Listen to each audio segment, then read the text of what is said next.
what is affecting the entire country right now is the inflation numbers. So you saw Psaki come out before the release of the numbers this morning, and she's calling it Putin's price hike. Because of the actions we've taken to address the Putin price hike, we are in a better place than we were last month. But we expect March CPI headline inflation to be extraordinarily elevated due to Putin's price hike. So you've got consumer price index up 8.5% in the year through March. That is the fastest inflation rate since 1981. Energy prices up 11% in March. So that's on top of what they were already up. 32% year over year. 32% year over year. Gas in the month of March up 18%. Up 18% in the month of March, and they are blaming Putin, not taking responsibility themselves to do things that will help the American people. They want to blame Putin. They want to blame greedy oil companies. They want to blame greedy technology companies. Everyone but themselves. She gets out ahead of what they already knew were going to be very bad inflation numbers.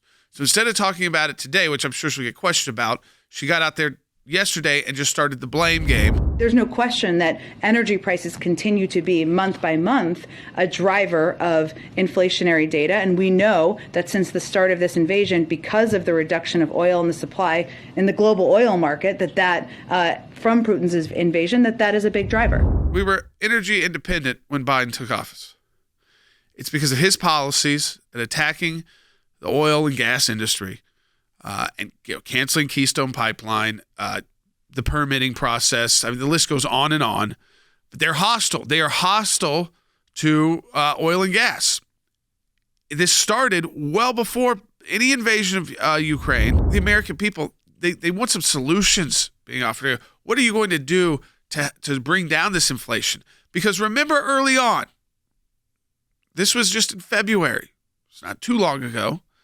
When Lester Holt asked President Biden about this. Back in July, you said inflation was going to be temporary. I think a lot of Americans are wondering what your definition of temporary is. Well, you're being a wise guy with me a little bit, and I understand that's your job. You talked about the trend in our meeting before we were on the air today, and that number is even more disturbing and worrisome when you pull this out over a year. The projected inflation rate going forward throughout this year and into the early part of next year is at 14% annual inflation rate. The consumer price is looking at everything and combining, but when you get down into the weeds, it's much higher than that 8.5 like we were just talking about. For certain things like in gas, I mean, it went up another 18% just last month. After the Biden administration gave up U.S. energy independence, now what is the Biden administration trying to do? They're trying to buy petroleum from Canada.